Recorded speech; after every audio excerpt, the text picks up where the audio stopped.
Bonjour à tous, ravi de vous retrouver dans Smart Job, votre rendez-vous emploi RH management, débat, analyse, expertise et vos rubriques habituelles évidemment, bien dans son job. Aujourd'hui, on parle de la crise d'attractivité dans le secteur public. Que se passe-t-il? Une étude passionnante portée par Jean Pralon, il est psychologue et professeur RH à l'EM Normandie. Il nous expliquera cette étude, il a lui-même été surpris d'ailleurs par certains résultats de l'étude. Le cercle RH, les métiers de la transition écologique, c'est une mine d'or en matière de recrutement et de nouveaux postes. Des centaines de milliers de postes sont à pourvoir.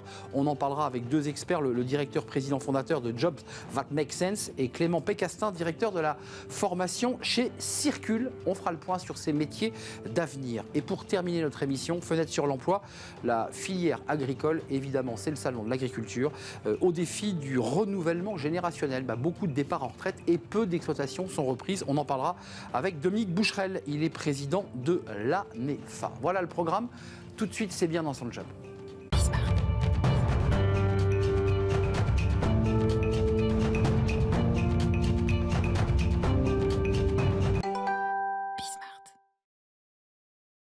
Bien dans son job pour parler de la crise d'attractivité dans le secteur public, sujet dont on a souvent parlé sur ce plateau en invitant notamment des collectivités publiques qui cherchaient des outils innovants pour recruter. Jean Pralon, merci d'avoir répondu à notre invitation, psychologue, professeur RH à l'EM Normandie. Je le disais dans le lancement, vous-même surpris par le travail d'études que vous avez mené sur la crise d'attractivité et sur le pourquoi ou pas d'ailleurs on pousse la porte du service public. Ce qui ressort, c'est qu'avant, on rentrait dans le service public pour une carrière entière, on était, j'allais dire, protégé. C'est plus le cas aujourd'hui. Alors, on a découvert un peu par hasard, en commençant l'étude, qu'un tiers des agents du public étaient en fait des contractuels.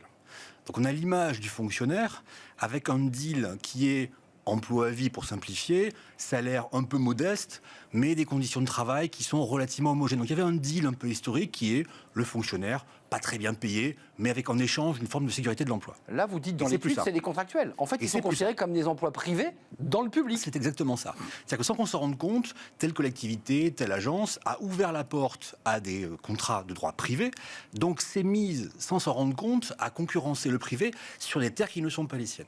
Donc ça devient compliqué, en effet, d'intéresser des gens quand le deal n'est plus équitable. Et c'est ça qu'on voulait comprendre. Qu'est-ce qui attire des candidats dans la fonction publique? Sur quels critères on peut jouer? Sur quel levier on peut jouer? Et encore, pour le dire plus radicalement, qu'est-ce que la fonction publique a encore de particulier à raconter à des candidats aujourd'hui? Que cherchent les candidats du service public? Ce sont quelques chiffres extraits de votre étude. 45,56, c'est l'équilibre vie pro, vie perso, ok. 22,45, 22,50, le contenu du travail et la mission. À 18%, l'ambiance de travail. 4,73%, la stabilité de l'emploi qui corrobore ce que vous nous dites. Et 3,55%, les valeurs du service public. Alors on parlait des hussards noirs de la République, vous vous rappelez, sous la Troisième République. 3,55, le service public, ça ne les intéresse pas vraiment en fait.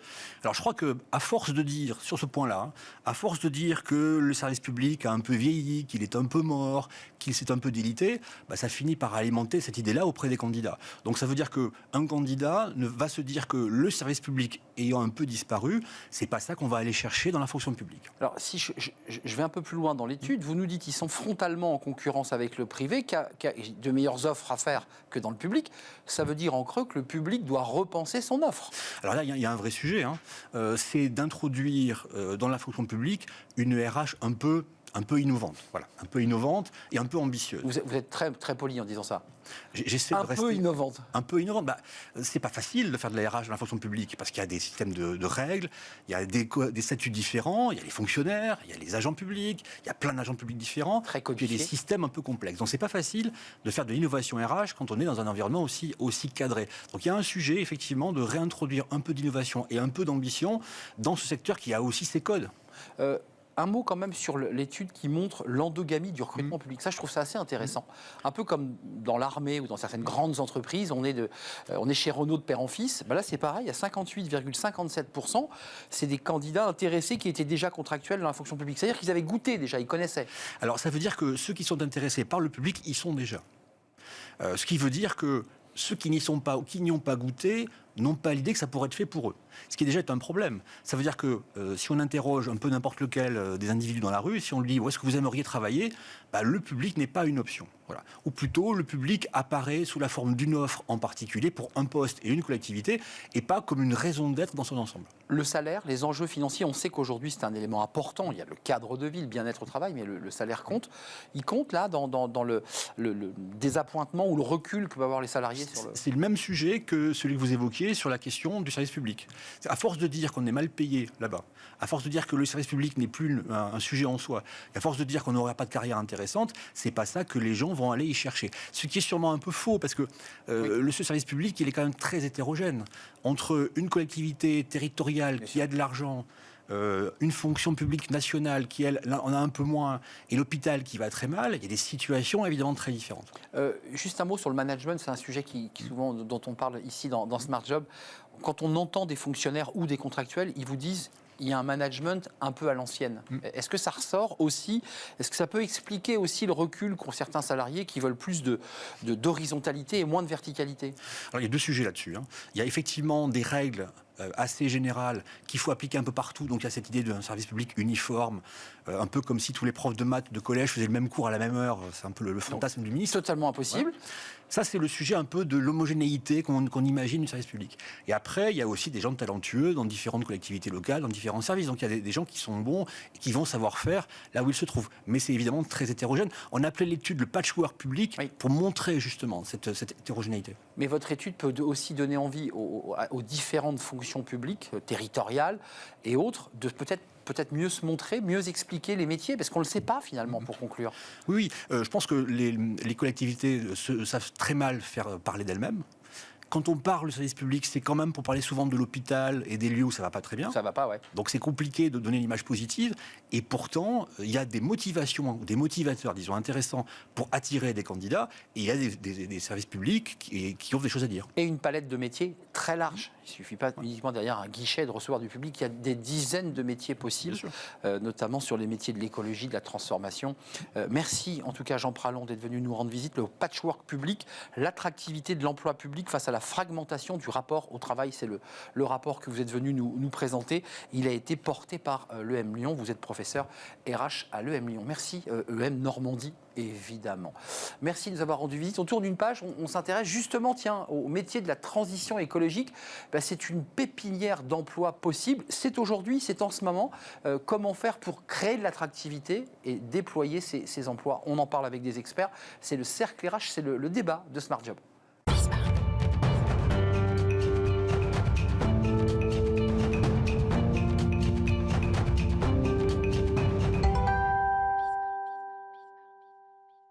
Le cercle RH pour parler de la transition écologique. Alors pas d'une manière, je dirais, philosophique, parce que c'est vrai qu'elle nous impacte tous, mais d'une manière concrète, dans nos emplois, dans vos entreprises, les métiers qui vont se transformer. Et puis, il faut le dire, de nouveaux métiers qui ont fait leur apparition. Mais c'est souvent des métiers en transformation, la transition.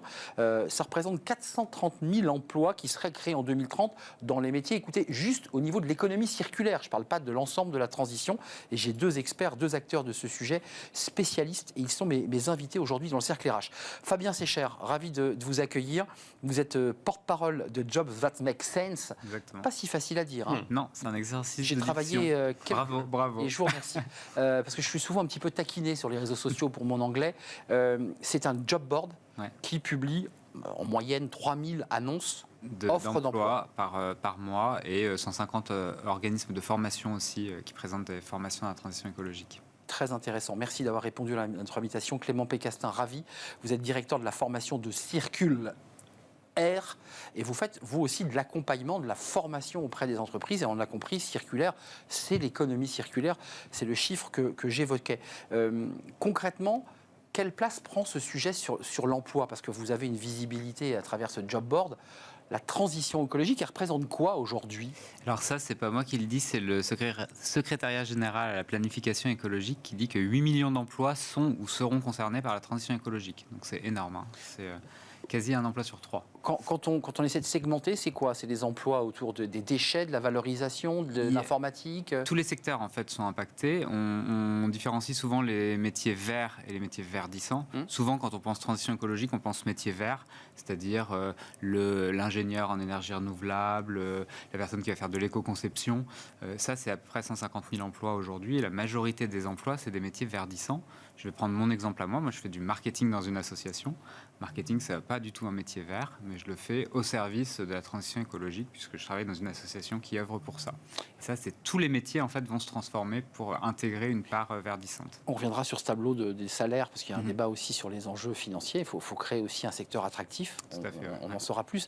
L'économie circulaire, alors là, l'économie circulaire, on n'en a jamais autant parlé. On répare sa machine à laver, on va chez le cordonnier, on nous donne 10 €, si je comprends bien.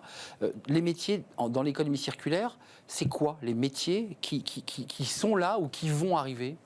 La logique est un peu la même que la transition écologique, puisque la transition circulaire est imbriquée dans la transition écologique, et donc on va avoir cette même logique d'avoir des métiers qui vont se transformer majoritairement. On va avoir quelques emplois qui vont être créés, typiquement les responsables d'économie circulaire.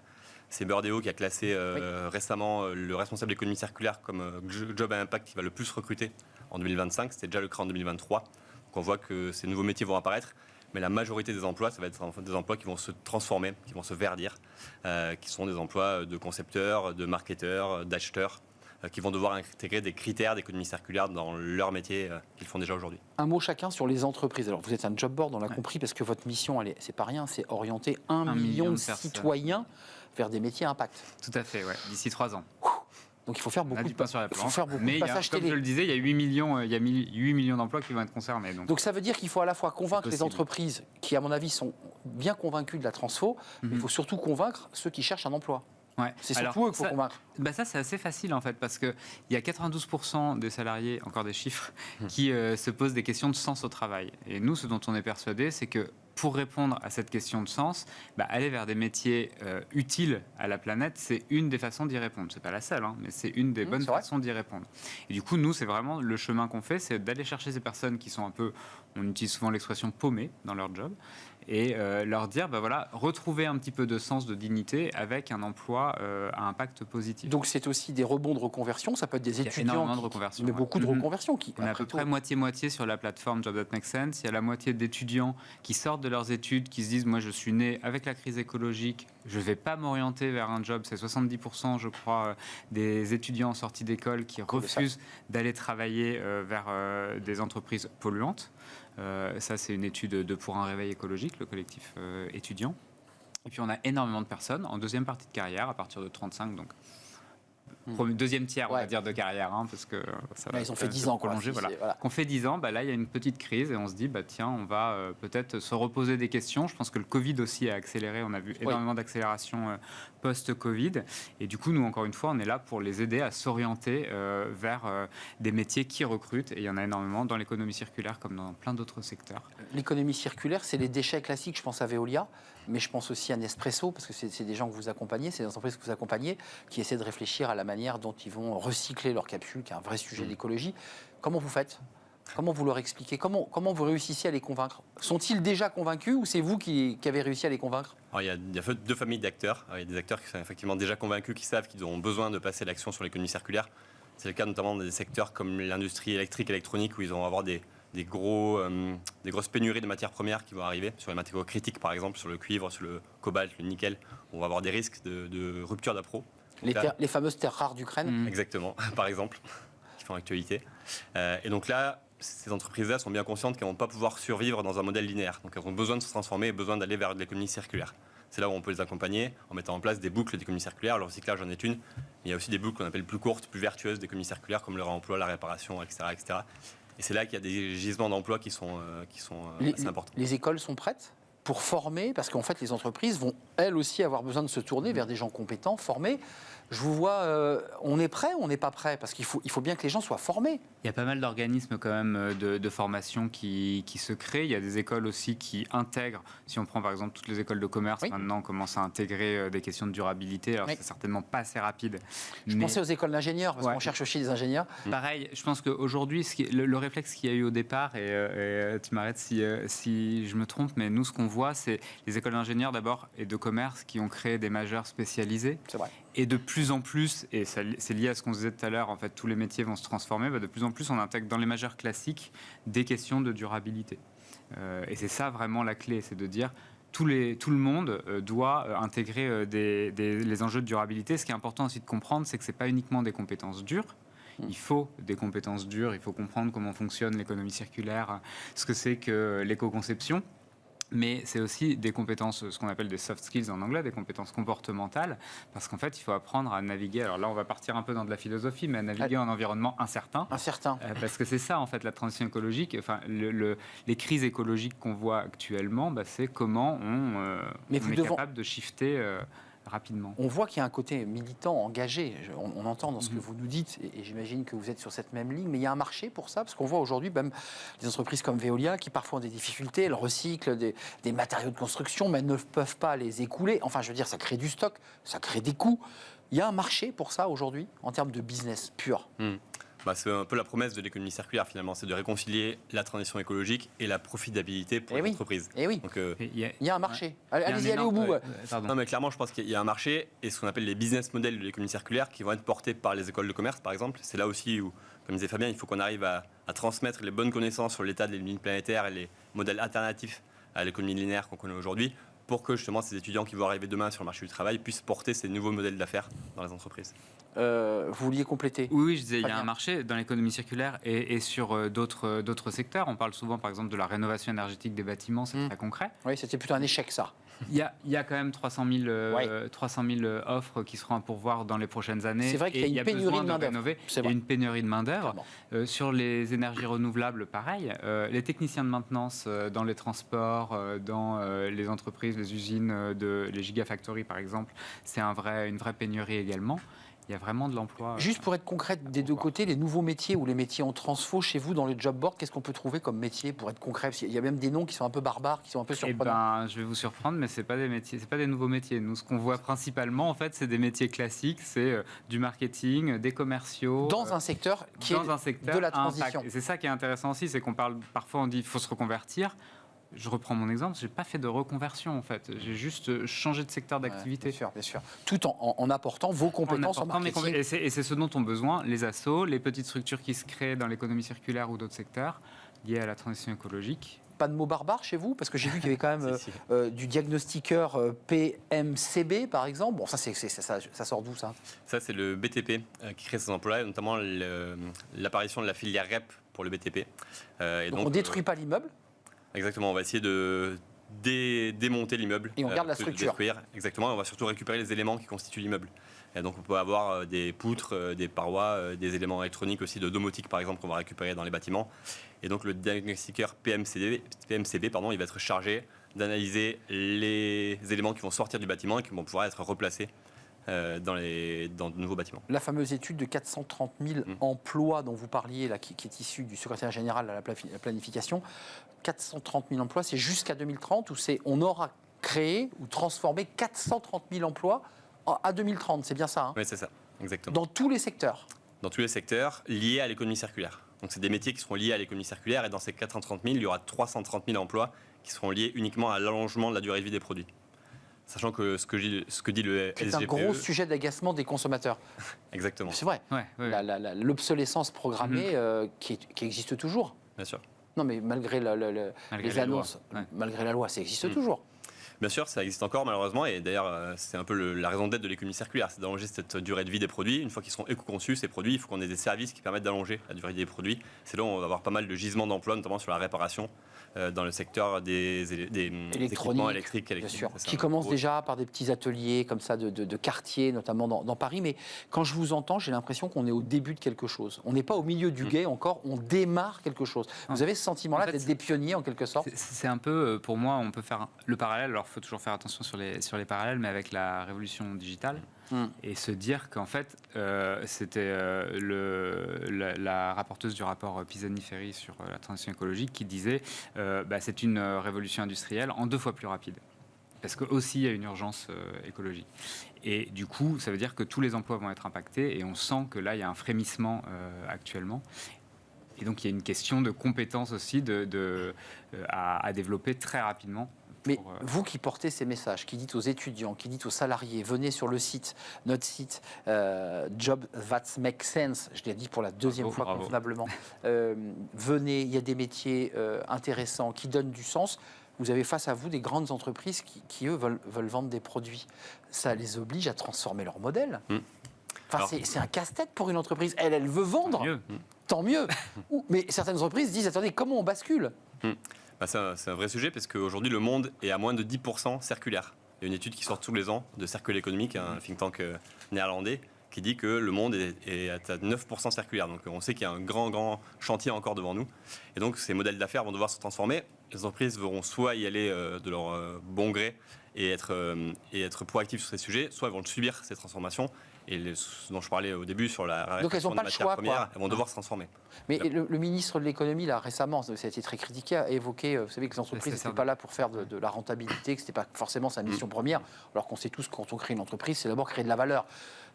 Qu'est-ce que vous en pensez? Vous êtes d'accord avec lui? L'entreprise, c'est autre chose, c'est aussi un lieu de bien-être, c'est un lieu de partage, c'est un lieu de...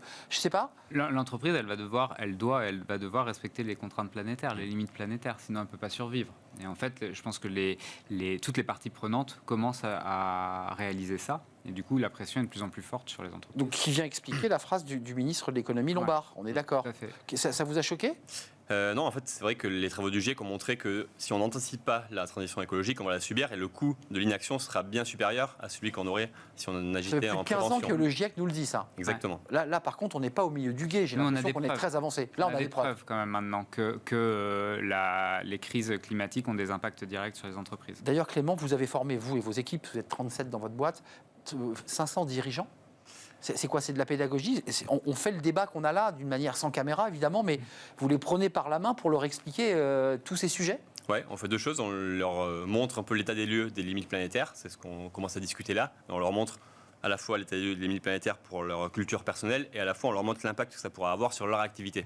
Donc selon leur secteur, ça aura un impact différent. Bien sûr. Mais ça aura forcément un impact.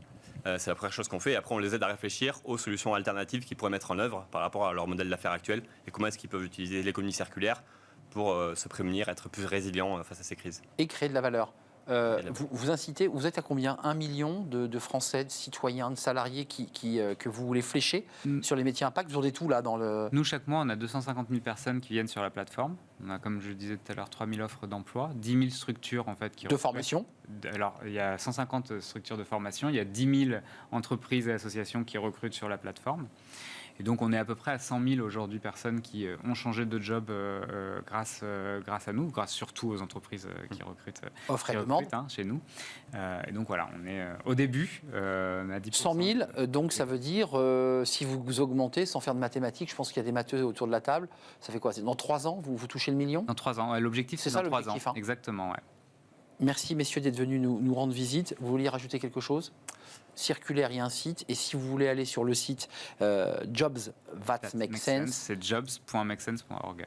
Job, dites-le face caméra. Jobs, jobs.makesense.org. Allez-y, il y a à la fois l'offre et la demande. Les entreprises sont présentes et puis vous pouvez aussi, j'imagine, déposer votre CV. Votre CV. Vous pouvez être contacté directement par les entreprises. Et ben c'est formidable. Et puis on se donne rendez-vous dans 3 ans. Pour savoir si pour vous fêter avez... le million. Pour fêter le fameux million, comme le faisait une émission de télévision très célèbre. Merci Fabien Sécher, porte-parole de Job That Make Sense, et Clément Pécastin, merci d'être venu, directeur de la formation chez Circulaire. L'économie circulaire, c'est un enjeu, et ça a évidemment à la fois des enjeux en matière d'emploi. Merci messieurs d'être venus nous rendre visite. C'est le Fenêtre sur l'emploi et j'accueille mon invité.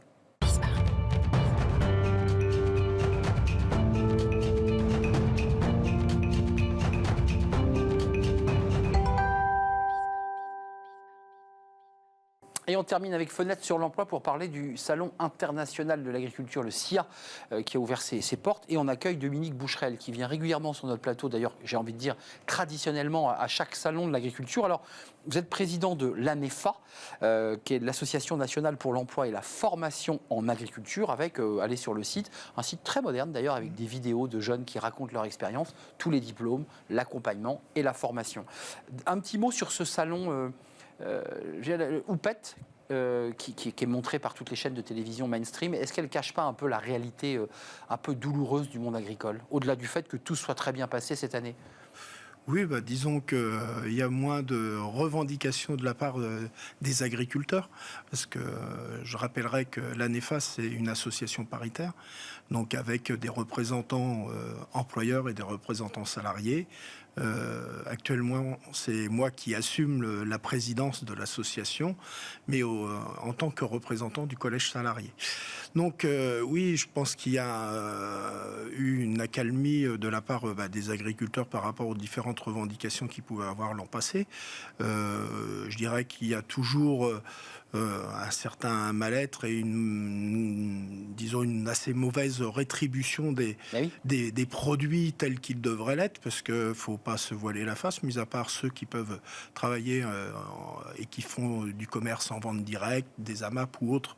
En général, ces gens-là, ces structures-là s'en sortent assez bien. Correctement. Voilà, c'est ça. Mais ceux qui travaillent traditionnellement avec les services de grande distribution, centrales d'achat ou autres, ils sont confrontés bien souvent aux prix mondiaux et puis à la concurrence des importations. Donc, on a quand même cette problématique qui est évidente. Dominique Boucherel, l'enjeu de l'emploi est important pour le monde agricole. Vous représentez le collège des salariés en première ligne avec une conférence sur l'inclusion professionnelle des personnes éloignées de l'emploi. Ça veut dire que vous ouvrez grand les portes de vos exploitations et de tous les métiers à des personnes qui n'auraient même pas imaginé un instant pouvoir le faire. C'est ça l'objectif, c'est d'aller chercher des gens qui ne sont pas forcément issus du milieu agricole. Comme on le dit, et, je dirais que l'acronyme NIMA, donc les non issus du milieu agricole, on essaye de les capter, puis je dirais c'est pas d'aujourd'hui, parce que on le voit bien à travers les lycées professionnels, les lycées agricoles. À un moment donné, moi, à l'époque où je suis allé en école d'agriculture, majoritairement, moi qui suis non issu du milieu agricole, du moins première génération, seconde génération automatiquement. On a tous un ancêtre paysan. Ouais. Exactement. Donc je faisais partie pas de la singularité, mais presque. Aujourd'hui, mais aujourd'hui, c'est l'inverse. Donc on a beaucoup plus de gens qui sont justement originaires hors du milieu agricole, voire du milieu urbain, et qui viennent et qui sont intéressés par les métiers de l'agriculture. Après, nous, ANEFA ou autres, on essaye, et puis ça fait depuis déjà de nombreuses années, je dirais que le Covid a donné en quelque sorte un coup de boost et a donné une visibilité vers nos métiers. Malheureusement, malheureusement, ça a été trop éphémère, et c'est pour ça que... Là, vous le ressentez, là, c'est difficile, c'est plus difficile. Je dirais que ça a toujours été un peu la grosse difficulté dans notre secteur, c'est que quand on parle agriculture, on parle agriculteur, mais on ne parle pas salariat agricole. Aujourd'hui, on a un peu moins de 400 000 agriculteurs, alors qu'on a plus d'1 million de salariés agricoles. Bon, pas que des permanents, mais on a plus de 400 000 salariés qui ont 6 mois d'ancienneté, plus de 6 mois d'ancienneté. Et puis, comme vous le dites, par exemple, actuellement, sur les salariés agricoles, sur les 1 million qu'on a sur l'année, 40%, en gros, c'est le secteur de la viticulture. Bien sûr, qui capte beaucoup. Voilà, tout en sachant qu'il traverse aussi aujourd'hui une crise, surtout dans la région du Bordelais. C'est mis pas mal en avant, mais pour moi, qui suis originaire de la région nantaise, on a été aussi touché à un moment donné. Maintenant, un peu moins, mais on l'a été touché fortement au début des années 2020. Je vous laisse filer sur votre stand SIA ANEFA, parce que vous êtes présent et vous avez fait un petit détour là par le 8e arrondissement, vous allez retraverser la Seine pour retourner dans ce salon qui a quand même malgré tout du sens pour tous les urbains. C'est aussi une manière de montrer le meilleur visage de vous-même et du monde agricole. Je rappelle que vous êtes le président de l'ANEFA et que vous incarnez et représentez le collège des salariés. Fallait-il le préciser, plus d'1 million. Merci de nous avoir rendu visite, c'est la fin de notre émission. Merci à vous tous, merci à nos invités évidemment de venir sur notre plateau, merci à vous pour vos réactions et vos messages. Merci à toute l'équipe. Merci à Angel à la réalisation. Merci à Thibaut au son. Et merci à l'équipe programmation Nicolas Juchat et Juliette que je salue. Je vous dis à très bientôt. Bye bye.